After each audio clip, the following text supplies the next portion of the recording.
Welcome to Lighten Up Talk Radio with Michael and Lee. Join us with topics that wake up the connection to your soul. You can listen to us at lightenuptalkradio.com. He's like a scarecrow. Scarecrow? Y'all, we're having a great time here sitting here in Dandridge, Tennessee, sitting here at the table, ready for our today's episode of Lighten Up Talk Radio. It is Saturday. No, it's not, Lee. It's you Sunday. said it's Sunday. You're sticking your finger in a hole. We've been having some holy laughter. Very holy laughter. Is that an understatement or what? Yeah. Oh, so we're joining you all here from Dandridge, Tennessee. It's Sunday, December 2nd, and we are having a blast, laughing our bootangs off. How are y'all doing today? I'm doing great. I'm just full of cake, cookies, bananas. You're hot and ready over there. I am very hot and ready. I think I need to run and get me some donuts. That and a hot cup of coffee. Oh, the coffee would be good, wouldn't it? It would be. We're in a very jovial manner today because we're in the holidays. And I think that we need to have everybody that's listening to us today to be so joyful that that you're where you're at. We're very happy where we're at. And just celebrate. Let's just totally celebrate. Yes. What about you, Michael? I'm feeling wonderful. Scotty's about ready to beam me up, I think. And do y'all remember Star Trek? Oh, absolutely. Oh. That's really dating you, though. You're much older than we are. Well, I like the next generation as well. Oh. Boy, we got quite a diverse crew here, don't we? Yes, we do. They should have been here before. There's a reason we don't hit record on these pre-show episodes. That's true. That's true. We just, this time, we couldn't stop laughing, so we just had to hit the record button so we could segment into the show. It was like the divine was saying, okay, guys, it's time to go because you're in your spot. And we've had a lot of laughter, and we're going to continue on with it and just have a very joyous show today. Absolutely. Lighten it up. Well, I guess I will pick a card for today to start. Pick one. Let's see, which card deck do I want to use? Well, I'm picking the Archangel card deck. Let's see what comes up for us today.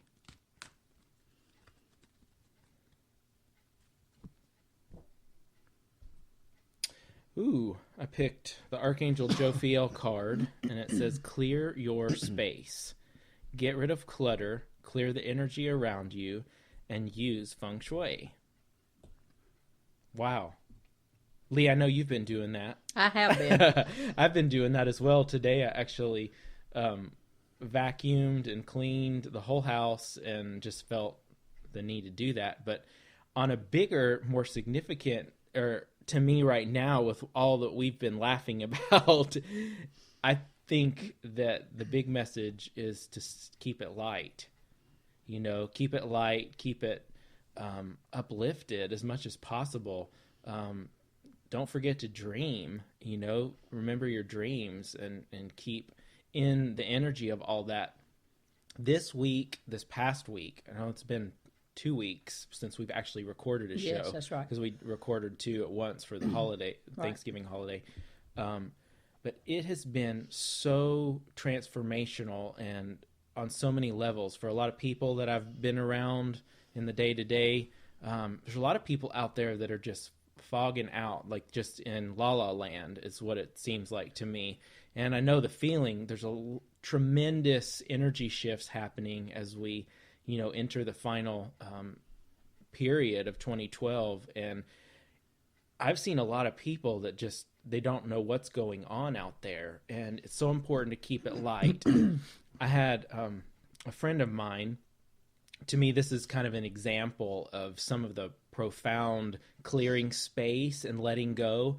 I think today it's so amazing to really touch on that this final month of 2012 is one of the most powerful, and as we get into the new moon, which is the 13th, I believe, of letting go just releasing the reins to the divine of all of the burdens in life.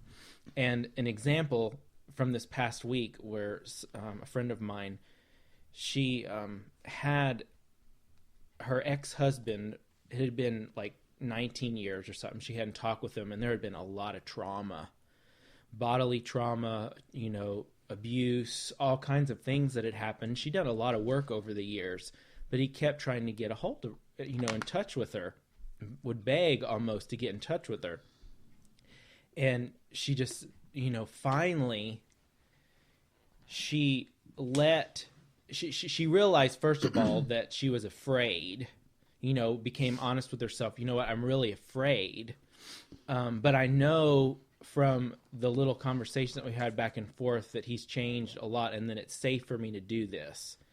I'm not saying that for everybody this would be the choice, but I'm just using this story from this past week of how profound the changes are and how the old and past stuff is circling right up, because really the past is in the now.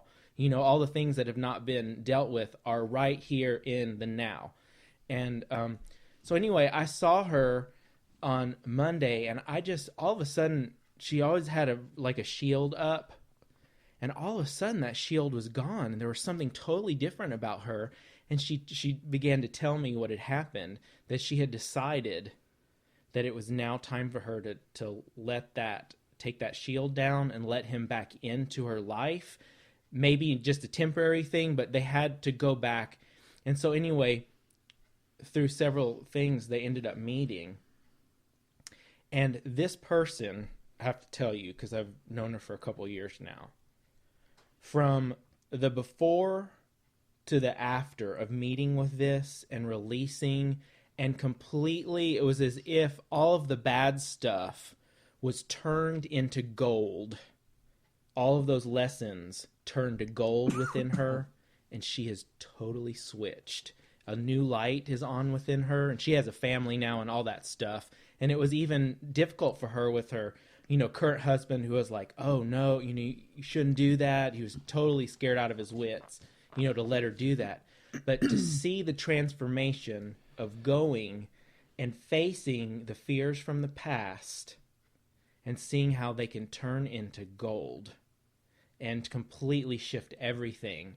And so I witnessed that with her, and I know myself this week have been going through, a lot of, I call it divine alchemy, where those things turn into gold. So there is some deep, deep stuff going on out there, and the importance of letting go.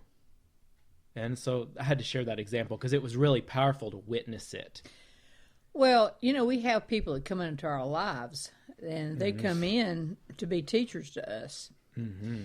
And they have lessons that they give to us. Some of them great, some of them's good, some of them's not so good. And just like with the abuse or whatever, there was a lesson to be learned there from that individual. And I'm not saying that that's acceptable, because it's totally not, but it was a lesson for her to learn.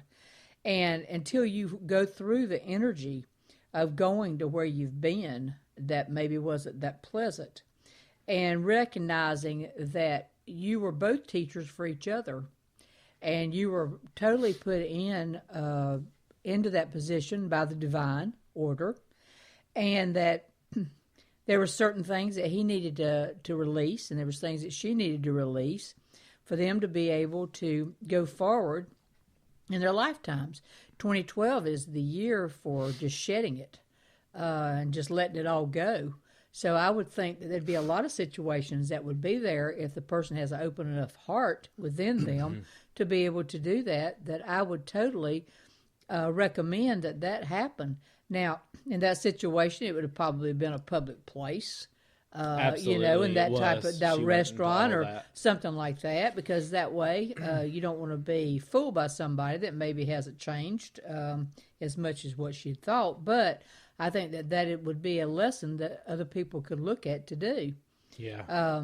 And I really think that, myself, I've talked about this before, going through a pretty strong divorce myself after 20 years, that this person was put in my life to teach me a lot of lessons, and I'm sure I was put in his to teach a lot of lessons. And we've now come to terms to whereas he's in a great place and I am too. And sometimes it's just not what it's meant to be. It's sometimes for a short period of time, sometimes for a longer period of time. But there's always reason for it. You're always put there for total reasons. And I think that when you really look at the other individual, no matter what you thought about them at the time that the divorce happened or you left them or whatever that it was, that you can go back now and you can see really the lightness within them, the greatness that was within them, and to know that it wasn't for you, even though at the time you thought that it was, but it wasn't for you, but it was for another person that he's now married to, that they have a wonderful marriage. So it was, it's a lesson learning situation. It really is for both parties. And there's so many people that you hear out there that just absolutely just slams people all the time when they're not thinking the same way that they do. And now is the time to totally get rid of that type of energy and to go into something that's positive. I mean, you have to switch your own mind and not hold on to the grievances that you've had with other people and get more into yourself and to know that what's truly for you.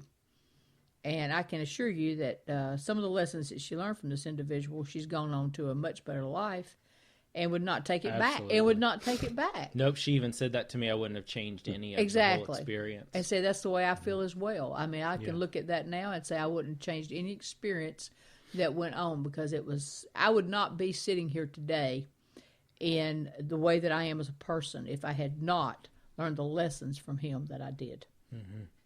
And I think it's a real awakening when you can come into that thought pattern. Mm-hmm. Yep. So I guess I'll draw a card, huh? Shoot. Let's see what it is. After that, draw two. You want to draw one for you too? Peace. That's clearing the space leads to peace. And you know, Chamriel. Is that, am I pronouncing that right? I am, and that's the archangel that I actually channeled earlier before the show started. That was the same one. So it's very interesting. It must have been peace for me all day. I'm trying to be peaceful when I have two Michaels at the table with me. Y'all have to understand, sympathize with me just a little bit. And let me see what this says. It says, peace comes from remembering that only love is real. Cool. And it's a beautiful picture of a dove, and that is so true. And I think we've all had real love before. Maybe not in this lifetime, but in other lifetimes.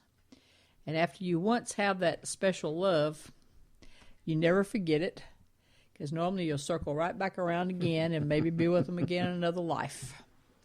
And it's just a very interesting scenario to really go there with that.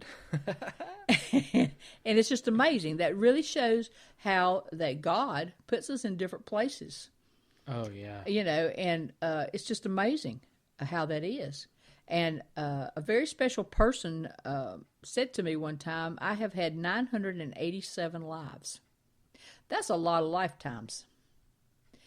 And I guess that's why I have a little bit of wisdom in this one.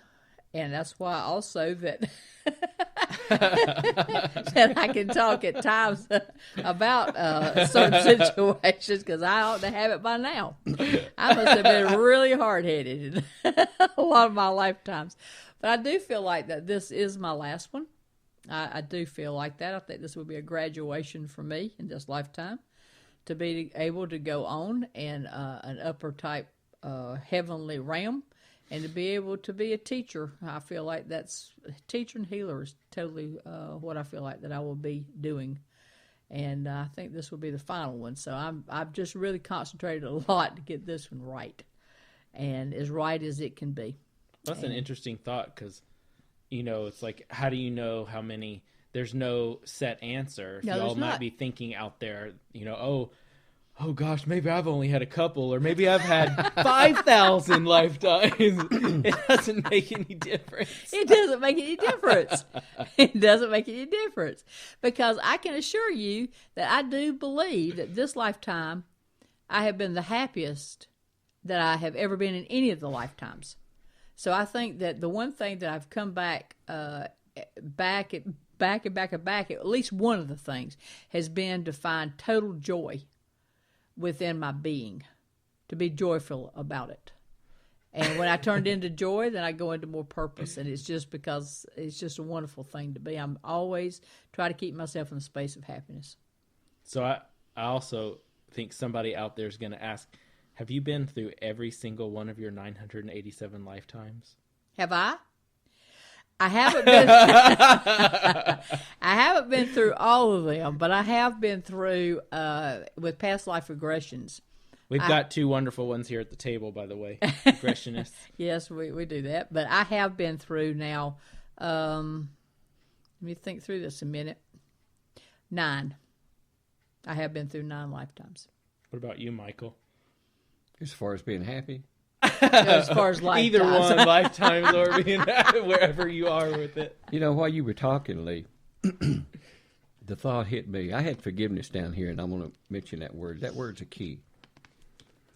That word's the only one key that opens the door to love. Yep. Forgiveness. But 987 past lives. Now, someone might ask, why so many? But think about why we're here. We're here to teach, to learn, but to experience. Mm-hmm. Now, think about all the emotions and all the situations possible in human life. And if you came down to experience just one of those levels of one emotion, and you had to come to terms with that before you could advance to the next level on your in your contract, how many lifetimes did it take you to come to terms with that one level of emotion? That's right. So you can see the possibility now of Absolutely. why there's so many lives. Yeah. Because one life doesn't give you an advancement from recruit to corporal, and from corporal to sergeant. It may take 100 or 200 lifetimes to get you to that next step. Then you might do a big jump. Who knows? But 987 lives is probably a real good advancement for you. It's probably on this level of spirituality, that's probably a small number of lives to reach where you're at. Or a large number of lives, who knows? And whatever it is, it really makes no difference. And you mentioned 5,000 a while ago. It's possible. Since the beginning of time and since man first walked the earth. Think about that. That just hit my mind, and it boggled me for a minute, and then I realized, no, timing is only here on earth. That's right. And a full lifetime may be a second, the equivalent of one of our seconds, you know. There could be simultaneous. Who knows? I've always got that there's a possibility of parallel lives. In that, if you're here to experience that one emotion and come to terms with it, you're in a past and a future trail there. But for every decision point in your life that you could take to advance or deter or keep you where you're at, all of those parallel lives are all the possibilities of each decision point that you could have. So a lot of times you're getting information from your parallel lives on, I didn't do it this way. One of your guides may bring in information how it would have been. So I think there's not only a linear progression of lives, but there's also parallel lives. I think that totally makes a lot of sense. And I might say that I know that Michael Lott has had 850-something lives. He's not too far behind me. He's still under warranty. And only God knows how many of this one on the left-hand side of me knows with Mr. Braswell here. That's for sure. We won't go there. I had to bring out my spiritual oxygen tank. But that word forgiveness. Unless you forgive not only the other person, but unless you forgive you can't experience love, real love. You can experience infatuation. You can experience a great liking of another person, but love you cannot. And that key that unlocks that door that allows love to flow both ways is forgiveness. Right. And I thought that was real neat that I looked down and I saw that, and I realized while you were talking that it came to me that forgiveness is the most important thing to get you through a life. And that was one of the threads that we got before the show and our pre-show that we do that just led right into this. So it just works out totally divine timing. Right into this. That's correct. That is exactly. And we also have a soul family that we have as far as nuclear. Sometimes you could have been the father, the mother, or whatever of or the child, or you kind of go in the soul family type situation too. That's why a lot of times you'll meet somebody maybe on the street and you'll just automatically think that you know this person, and you probably have in a past life. It's just something that will just turn you to know that. I know all three of us has been in the lives together. I mean, I understand. Michael, Lott, myself has gone through 2 or 3 that we've actually visualized it and actually saw ourselves go through it. And I know that I've been with Michael Braswell on numerous occasions. Now that one was a totally different thing than with Michael Lott, but it's been good lives and it's been great. And look at us now. Here we are back. It's time for you, Mr. Braswell. You want to draw a card? Yes, I do. And I'm trying to... While you're drawing a card, I just want to say one more thing about the forgiveness thing, because I kept hearing forgiving, like forgiving, and when you were talking about love, as far as connecting with love for another person, those relationships are forgiving, to one another. Yes, that's good.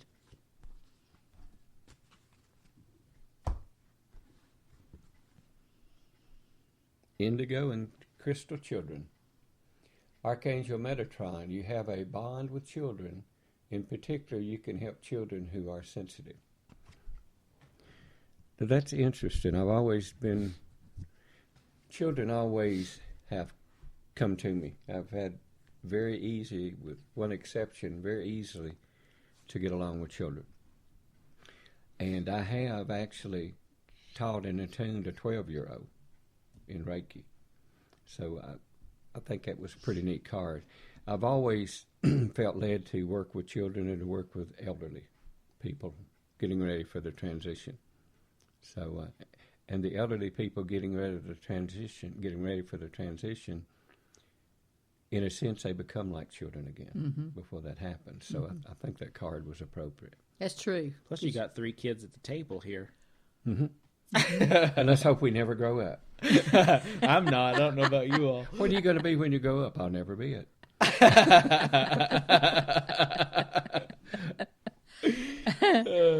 Well, I think that goes along, too, with the spiritual property that we're going to be obtaining in April of 2013.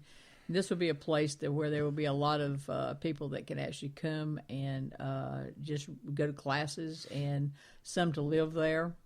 Others to just, we're looking to have a broadcast company there as well.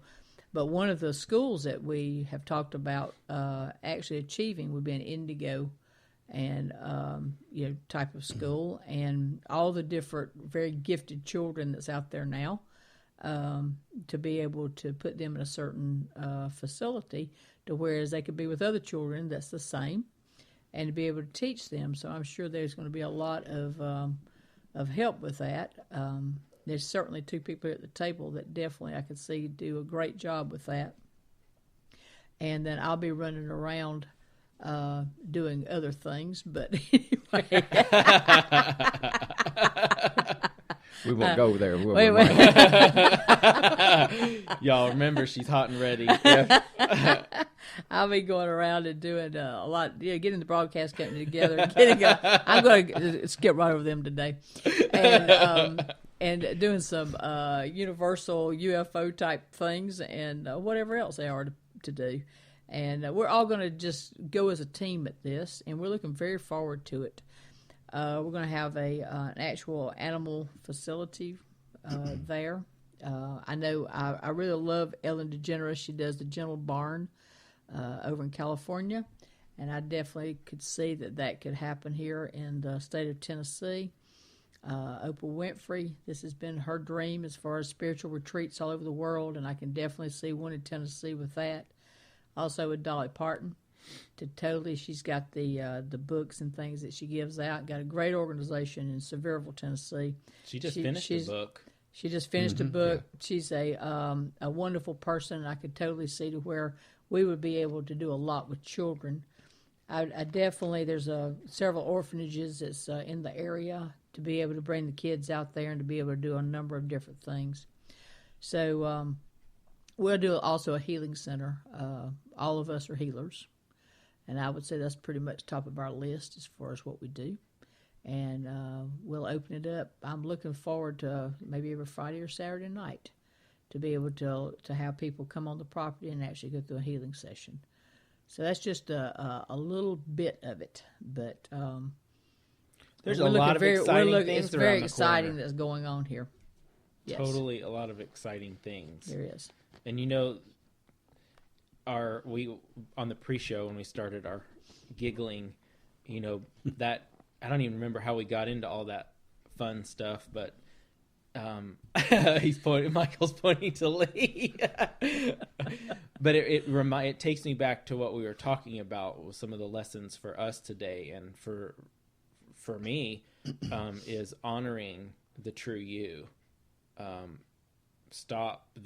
you see and you get that awareness of how you sidestep the true you, to be able to go, oh, wait a second, and I'd like to put that intention out there today for us all to be willing to let go of those, whatever it is, because we all have our own little ego antics, that get us to buy back into the false us, and just being open to allow the real us to shine, the light, to honor that each one of you listening, as we're talking about us being healers and light workers, you are too. And it's so important to, even if you don't believe it yet, keep you some kind of positive thing going on in your life to where you can look at it and reflect against who you really are. Even to the best of your ability at wherever you are in your life right now. Because you are a beautiful light. Even if you can't see it yet, I guarantee others around you do. That's well said, Michael. Lott. With the ego creating the illusions to hold you off or retard you from walking your spiritual path, even though you're advancing, you're on your spiritual path, you're always going to be, because of the nature of the human mind and brain, you're always going to be questioning yourself. And that's not wrong. That's just part of it. What's the beauty of it is when you question yourself and you hear those words, you laugh. And you realize, well, thank you, God, for giving me the awareness that when those words come in, they're triggers for me to realize just what I am. And said when I get those triggers, I realize it even more than when I'm actually working in spiritual things. So don't ever think that thinking you're unworthy or thinking that you're not capable of doing that. When those words come in, just smile at them, because that's your ego telling you that. That's a human level thing. You're not a human level. You're a spiritual being enjoying a human level, but you're truly a spiritual being. So let that be the trigger that reminds you you're a spiritual being. You're no better off, you're no worse off than any other spiritual being. You're all part of the one, you're all as powerful as the other. And together, you're omnipotent. And when you advance along your spiritual path or walk your spiritual path, others will recognize that light, as you said, Michael. And they will see that light, and they will migrate toward you. They will amass around you, and you will instinctively become a teacher. And you will, again, when that happens, you'll catch yourself saying, my God, what are these people going to think if I try to be a teacher to these people? That's part of the trigger that lets you know I'm here because I am powerful enough. I'm here because this is where I'm supposed to be, a teacher to them. But also, even though I'm in a teacher mode, I'm going to learn as much from them as they're learning from me. That's beautiful. And it goes both ways. That's fact. Yes, it does. That's fact. Everybody has their own purpose. Everybody has their own energy. And no matter what you feel like, that, I hear people say to me all the time, well, I'm not like you. Or I wasn't born, I was born this way and I've just been this way all my life. I'm going to stay here all my life. No, that's not the way that it goes. You can be whomever that you came in to be. As long as you keep talking your own self down, then you don't come out of that circle. And I had a message. We just kind of did a little channeling thing before we started the actual show. And I just wrote down some notes at the time, and it said, wake up. That it is closure of your time of life of 2012 to get rid of a lot of things. We talked about that before. Patience for others and yourself. That's one thing at times I have to work on, is patience with me. Because I have a tendency to want to be like a racehorse. And sometimes I need to be the pony going around in a circle. Yeah, Michael Braswell putting his hands up toward the sky here. Would you have a pink pony? No.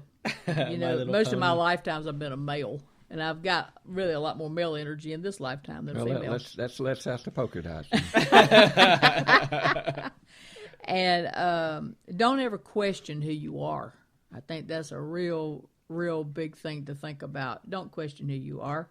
You're exactly what you're here to be. It's just moving forward with that. And it is you, the true self. You will always be your true self if you go toward your heart and soul to feel exactly what that feels. I think a lot of times we try not to go there because it might be something you might think is hurtful, just like with the friend you were talking about, Michael. But you have to go there, because when you go there, it's just total releasement for it. And after you go through those changes, you can just rejoice. You can just rejoice. Mm-hmm. I can't even imagine anything in my life today that can make me sad. And I have, and that's taken a lot of years for me to say that, but it's the truth. You can get somewhat down, but for me to be totally sad, even with transitional things that I know I'll be coming about with several people, and maybe some that I don't know, but there are certain ones that absolutely is very ill right now. And that will happen, but it won't be sadness. It will not be at all. It'll be rejoicing that they have actually gone to a bigger and better place where they need to be. I had some family members I'm originally from Charlotte, North Carolina, and I have some family members that's very ill up there right now, and has been for the last 3 weeks. And all I hear about is how they have to sit with them, how this, how that. They're, and I just keep thinking to myself, it is just time for them to leave. And you can love a person and not think that you've done something incorrectly if you're not sitting with them every night, because this was some of the issues. We have to be there 24/7, No, you don't. God is always there. You always have your angels. You always have your spirit guides. And you don't have to take any type of regret if you're not sitting in the room with someone when they cross over. Because what I believe is that normally when you cross over, you prefer being with just the divine order that's around you. And whereas the family themselves do not have to be in the room with you. And I think you'll find that a lot of times when people's crossing, they'll wait till you walk out of the room. Mm-hmm. Happens a lot. It happens a lot that way. So don't beat yourself up over that. Because there's a lot of people that's exited out this year, and there will still be people exiting out this month. It's been huge. I would say that just about every person that I talked to in the last couple of months is having some kind of family member that's exiting out. Right. It's pretty unbelievable. Yes. The increase in this completion year. Well, I have a couple of friends that's hospice nurses, and last year it was up 33% of what it had ever been of any time that they've ever tracked it as far as people crossing over in October. And this year it was over 50. Oh, it's already over 50. Already over 50. Well, if that doesn't show the truth of what's going on. That's pretty. It is. You can't deny that. No, you can't. There's a huge completion going on. There's a huge completion going on, and it's nothing to be sad about. Mm-mm. I understand when a person's around you a lot. You have that sad feeling at times, but you look at it and, it's I really like the way that a lot of people are doing it now, celebration of life. Mm-hmm. Because you celebrate their life. You just don't talk about the illness that they've had and where they're at right now. This individual's had a great lifetime. And when you can talk about how great the lifetimes have been to other people at the departure, I think it's a much more better solution, and it's a much happier time to rejoice from that because they are going to a better place. Well, what just popped into my head? The experiences of the last couple of weeks. Remember when we did our cord cutting with some of our family members? Yes. Y'all? And then I think one of the shows we did a cord cutting. I just had like a flash visual of, why people, oftentimes are so sad after a loved one goes, because they have these cords, these energy, where they've been one another, they've been so connected, and when that connection and the way that it was is gone, a piece of them goes, and so they obviously that's a natural human emotion, mm-hmm. to have to grieve when a part of you goes. But another way to look at this is it's an opportunity to regain that part of you, a new part of you, rediscover the part of you that is no longer there, instead of staying so focused on the loss of that part of you. A new outlook would be, what is this that I can discover about myself now that I don't have that part anymore? And I also think a lot of times, when you complete cycles of the forgiveness and cycles, as we talk about a lot on this show, have those completions and those healings with people in your life, when they do go on, it's not like you're losing that part of you anymore, or it's not the same, because the love then is always there. It's the dysfunctional part that you have to grieve, because it was never completed. Mm-hmm. And so you're grieving that loss of that part of you because they're not here to complete it anymore, or that exchange. It's just real interesting. I had this flash of all of the importance of completing and rediscovering, changing the way maybe to look at that kind of stuff. Right. I had a very good friend of mine that gave me some advice a couple of months ago now. And it was like, you have to cut the cord. The other individual has to cut the cord. And regardless of, how ill a person is, you don't want them to be in a very painful situation or that type of thing. But needless to say, I followed every direction that this individual gave me. And the very next day after it was given to me. And I sit in front of this person, and I actually went word for word, almost identically, plus adding a few of my own, of exactly how that needed to work itself out. The other person looked at me because I wasn't real sure exactly how that was going to work. Because when you're dealing with somebody that has a totally different level of thinking, as far as he's a very godly person, reads the Bible every day, studied it, done it all his life, but it's not in the same thought pattern that I have, as far as a lot of different things. So when you're dealing with somebody like that, then, it's a totally different feeling to you, And so he really didn't say anything.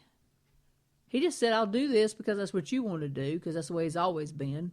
Whatever you want to do is okay with me, But I'll do it. But he really didn't express to me anything he thought about it. So I just left it alone. I just, walked and left it alone, because I knew that I had done that for myself. And I can just tell you that 6 weeks later, it was very interesting. I saw this individual was in the car with me, and I said, what? I feel so light. I said, I have felt so great since we had this conversation a couple of weeks ago. This individual has been sick for 10 years. And he says, well, I'm glad that you do because I released you totally. So you never have to think about it anymore. And I said, well, when exactly did you do that? Because I wanted to get the time, because I knew that I'd had a different feeling within me about it. He said, I released you on November the 11th.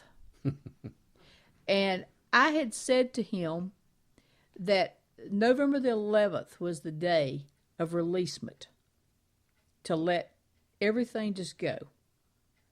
And even though he didn't acknowledge it to me, he did it. Now, that was a huge awakening, because I'm thinking, wow, that was a huge lesson in my life. And I would entertain people that's out there that has that type of situation. I've done the same thing with another family member of mine as well. And it's been on my end, because that taught me a big enough lesson to be able to go on my end and do it with the other person that's in North Carolina. What an open feeling that is. It's like I'm not dreading speaking to him anymore. It got to the point that I was just dreading even talking. And it was just, it's just freedom. And when you can get to that point of it and just say, this is a celebration, because you don't want them suffering anymore. You want them to be in a better place.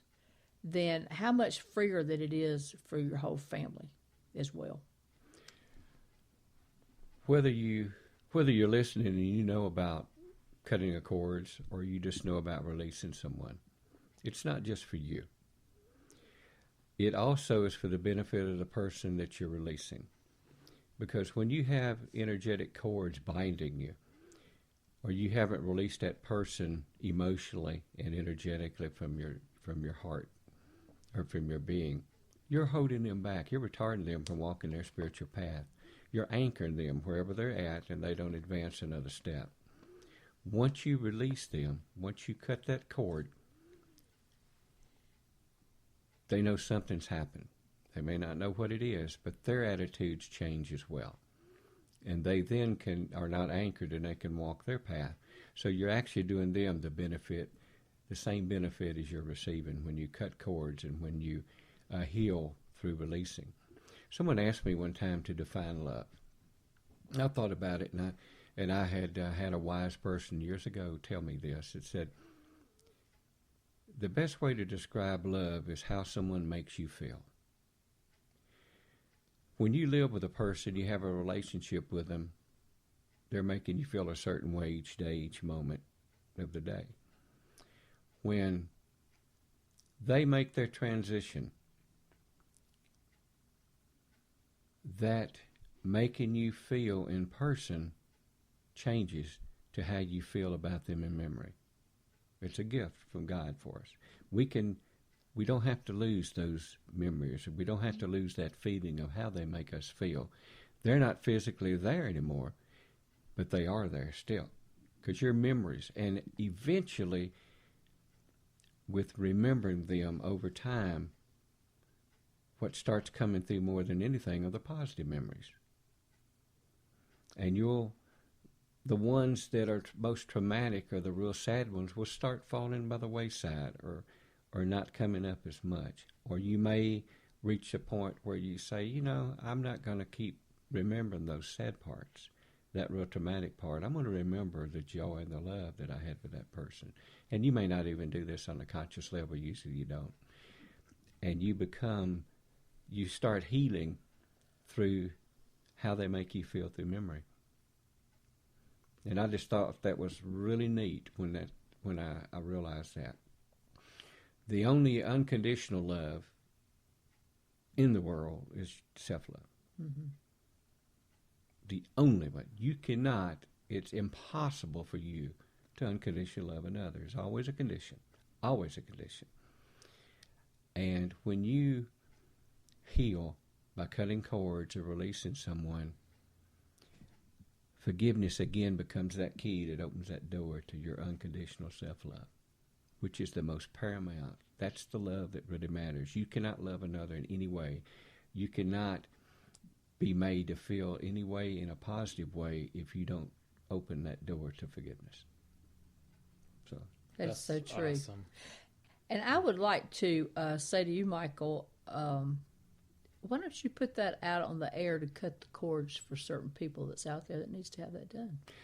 The meditation that I had gotten was a form of cord I just cutting. totally got that needed to be done because there's a lot of people out there that really would benefit from that. Have we got time? Absolutely. We absolutely do. And before you get started, this thought keeps coming in that if you ever have any questions about any connections in your life, people in your life, that you wonder whether you need to say something to them, just ask, what would love do? That's just great. ask yourself the question, what would love do? Mm-hmm. And it's all around how you feel about it, because it will. The other person might not feel the same about it at that time.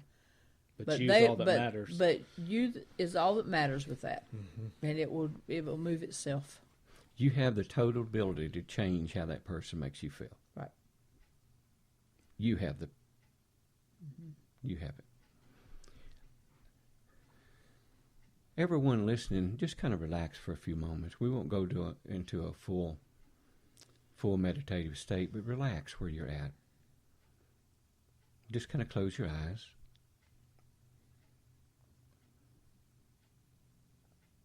And just feel the lightness of the relaxation that you're at.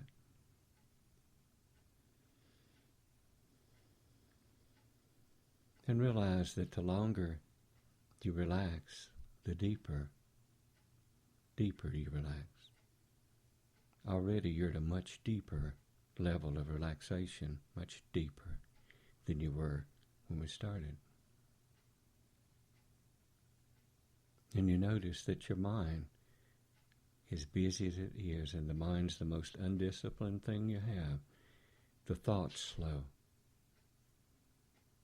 And as the thoughts come in, the ones you don't have to immediately take care of, you have the ability now to gently push them away to be dealt with later. And you realize that already you're much deeper than we were before.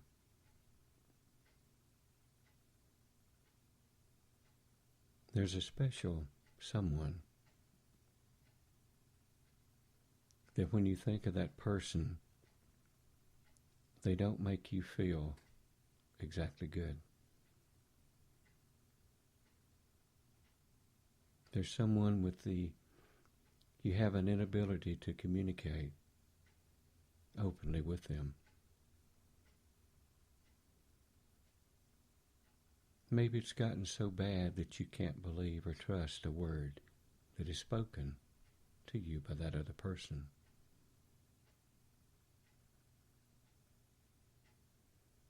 Maybe your heart aches so much when you think of that person. Or maybe that person has already made the transition and you find it impossible to let them go.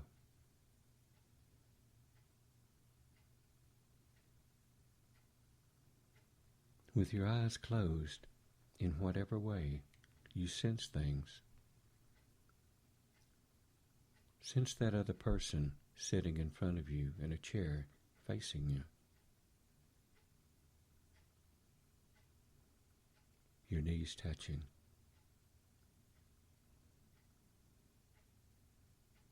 And sense coming from that other person's heart a large cord of energy and light connecting to your heart.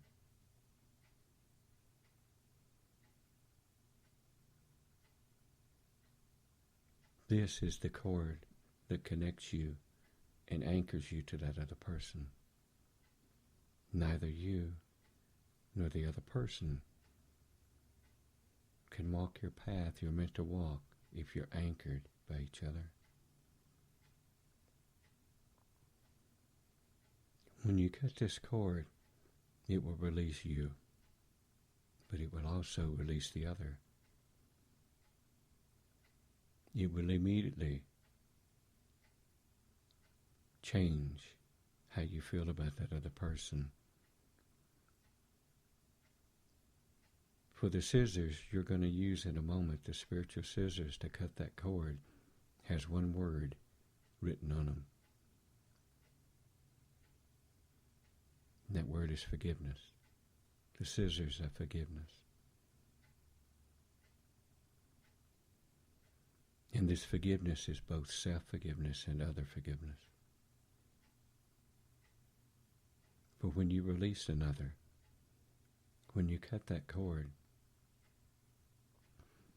you gain your power back. The energy that you've been feeding to that other is now yours again. Your fragmented heart from the pain of this relation, in whatever way it was, is regained. Your heart becomes wholer again, beats stronger. You take in more oxygen. In the act of forgiving, both the other and yourself changes your whole priorities, your perspective, and the way that that other makes you feel. For when you forgive another, you see the light in them. When you cut that cord and you release, that relation, that connection, your light intensifies, and you see the light in them, for they are spiritual as well. No matter what the relationship was or the thing that caused the cord, they're just like you. They're a spiritual human being. They're an omnipotent, powerful, loving, spiritual being enjoying a human experience. And just possible, the human experience that you two went to together had lessons to be taught and learned. And when you cut the cord, you acknowledge that those lessons have been taught and learned in full. And you are thanking the other person for coming into your life and helping you with that learning and that teaching. So look at the other. Sense them in whatever way you sense. Realize that just like you, they're pained. Just like you, they have doubts. Just like you, they wish it wasn't like it is. And when you cut the cord with forgiveness, they are changed in the same way you are.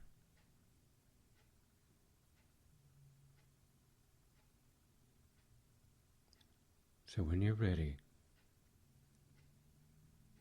those spiritual scissors, those forgiveness scissors, are on a table to the right of your chair. When you're ready, you reach and pick up those scissors. With your left hand, you grasp the cord. And with your right hand, you sever that cord with the scissors. I'll wait a moment or two for you to do that, if you feel so inclined.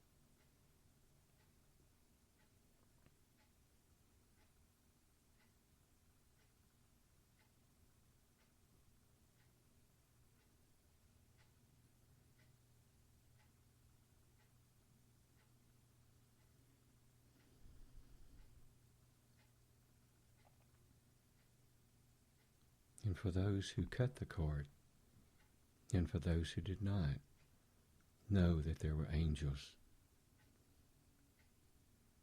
There were those who've already passed, witnesses in the event. Your spiritual guides and spiritual beings were there to help. For if you cut the cord, you're totally different now. It's as if you've been reborn.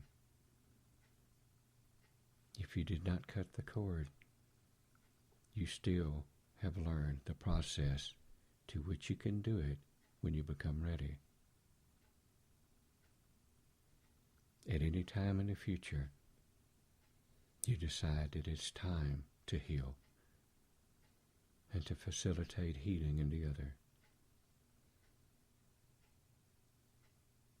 and to show love and compassion for both, and to forgive the other and you. You simply relax. Sense the other sitting in front of you in a chair with the knees touching, and go through the process. And before you do the process, ask that all angels, all guides, all spiritual beings and energies that wish to attend this healing session, please attend and add their love, compassion.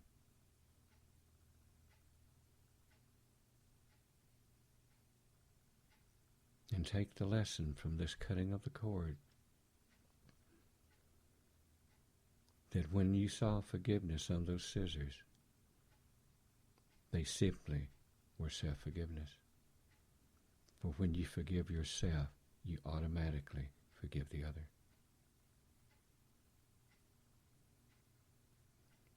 When you use those forgiveness scissors and forgive yourself, you swing open widely the door to love, both self-love and love for others. You feel the oneness of you and the other. You're able to transcend the physical and feel that light within both.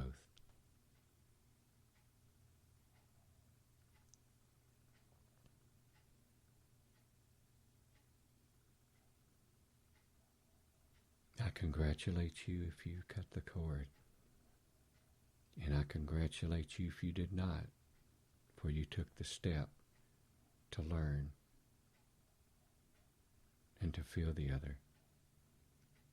And you now know the tool to accomplish the healing of both self and other. It's all self-healing.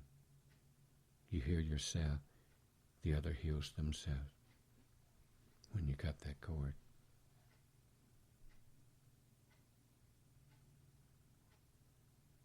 Thank you for being with us. We love you, Creator. We love you, God. We love you, Lord. We love you, Father. We truly, truly love you.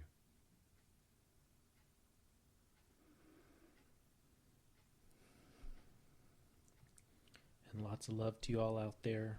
Have a blessed week. We'll talk to you again next week. And so it is.